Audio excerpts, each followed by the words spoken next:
C'est pas la laitue un peu tendre et tout, c'est plutôt une feuille ferme et goûtue. Voilà. D'accord. Donc ça, alors t'en mets dans un coin et puis après tu laisses faire. Voilà. Et après, Super. quand tu les connais, en plus, tu les vois revenir quoi, chaque année. Hein, À vrai dire, l'invention des semences, c'est l'invention de la civilisation. Puisque l'homme, il est passé de cueilleur, chasseur, avec toute l'insécurité que ça représente, à éleveur, agriculteur, paysan. Et pour ça, il lui a fallu sélectionner des espèces, des variétés. Il lui a fallu domestiquer les troupeaux. Il lui a fallu inventer l'agriculture.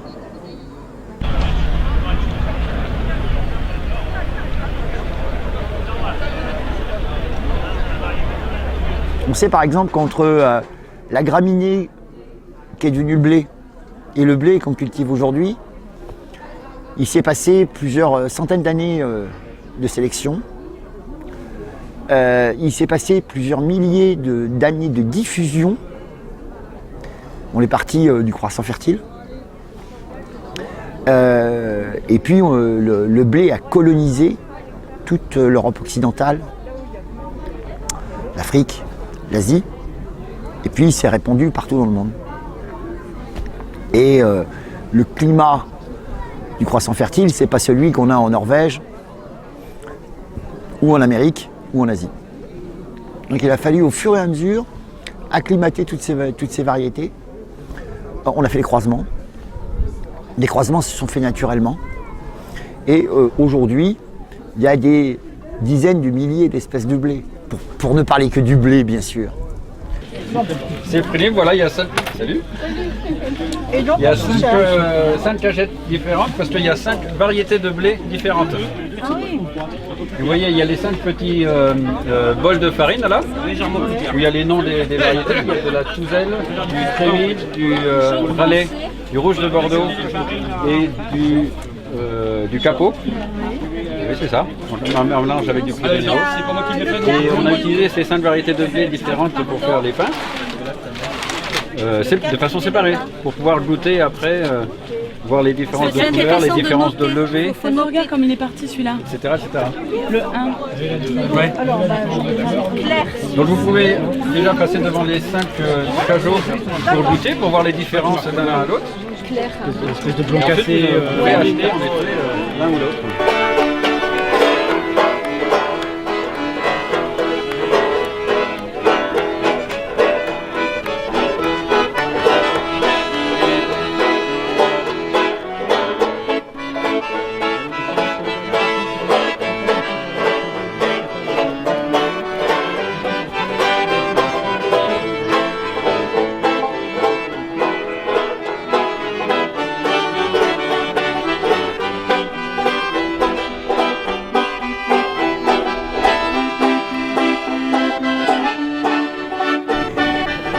Et puis est arrivée l'industrialisation de l'agriculture.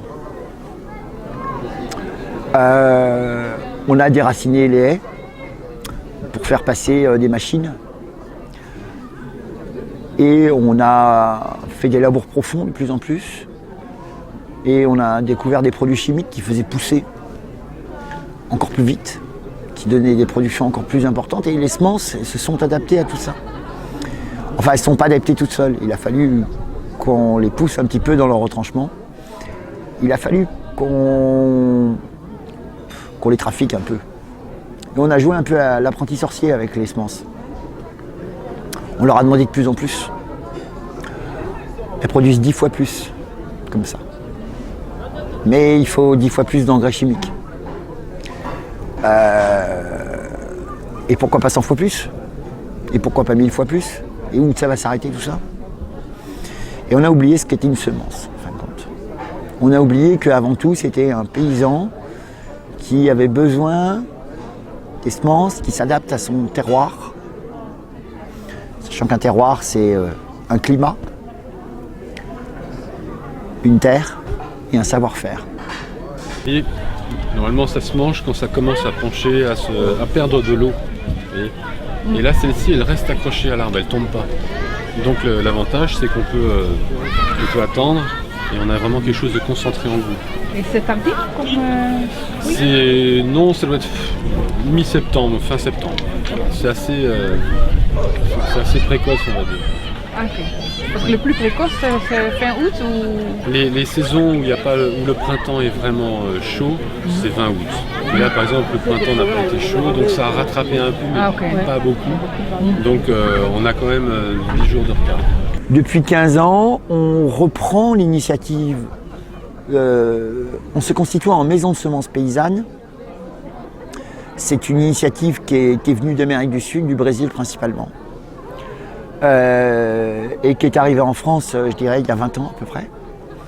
Et nous, dans le Lot, on fait ça depuis maintenant 3 ans. Depuis 3 ans, on a constitué une maison de semences paysannes à l'initiative de quelques maraîchers.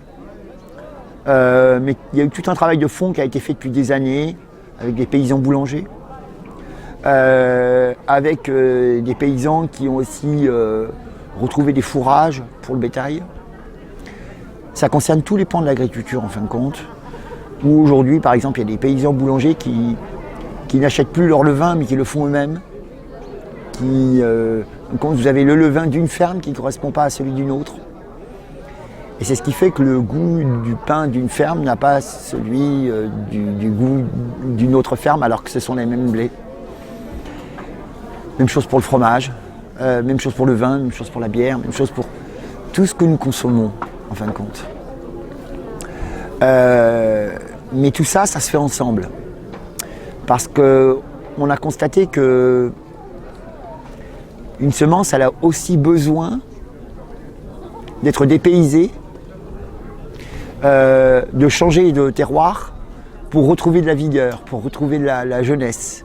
On a aussi besoin de ça. Après, il faut les faire assécher, sécher. Ah oui, c'est ça. Ah oui. Voilà. Là, sinon, ça va pas. Là, ça sera sec en 2-3 jours.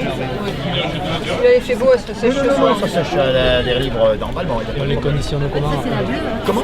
Comment est-ce qu'on les conditionne? Dans un sachet. Sachet papier de préférence. Dans un endroit sec.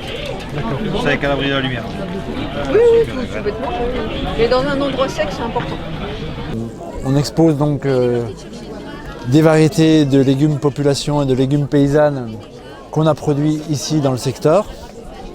On a décidé de participer à la maison de semences paysannes parce qu'on avait des complications pour faire des semences, nous en tant que maraîchers, parce que c'est compliqué techniquement de sélectionner les plus belles variétés et les plus belles espèces de légumes dans les champs, de les laisser amener à graines.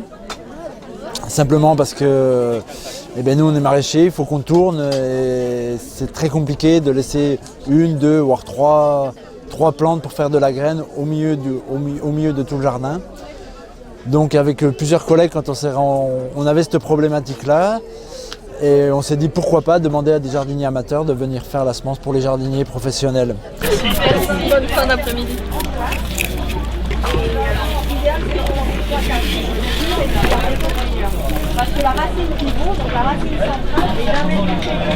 Alors faire une semence, c'est pas compliqué, c'est même très simple. Chaque individu sur Terre arrive à faire une semence, il n'y a aucun problème. Maintenant, faire une semence de qualité, c'est déjà un peu plus technique, un peu plus compliqué,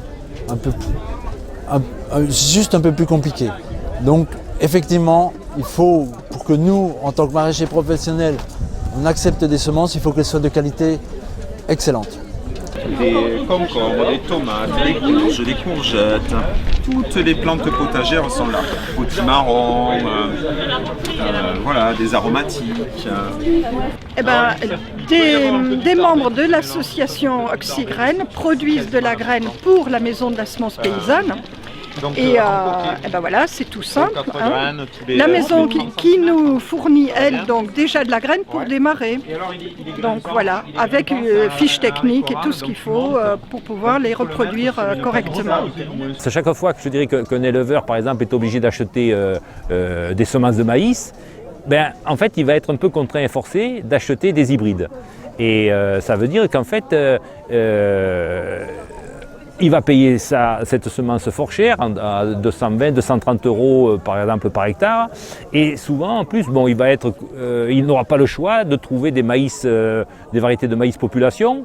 Ça devient très difficile, donc il faut passer souvent par des réseaux d'agriculteurs bio qui ont sélectionné depuis plusieurs années des variétés de maïs. Et donc là, par exemple, nous au lycée agricole, cette année, on a commencé à faire justement un comparatif entre des variétés de maïs hybride et donc où on doit payer la semence à 230 euros hectare. Et puis donc on se dit, et si on pouvait retrouver une autonomie, donc on essaie de retrouver des maïs population et on va mener cette expérimentation. Si on ne peut pas planter tout de suite parce qu'il fait trop froid, il faut changer le pot, mettre un pot un tout petit peu plus grand en remettant de la terre. Parce qu'elles aiment bien être transplantées. Voilà. Eux, ça ne les dérange pas d'être transplantés à partir du moment où on n'abîme pas les racines. Il y a eu tout un travail qui a été fait. Un travail qui a été fait au niveau législatif, au niveau réglementaire, parce que ces mêmes maisons de semences s'étaient aussi appropriées les lois, avaient aussi écrit eux-mêmes les lois qui régissaient leur propre profession, en oubliant le droit des paysans et du citoyen, bien évidemment.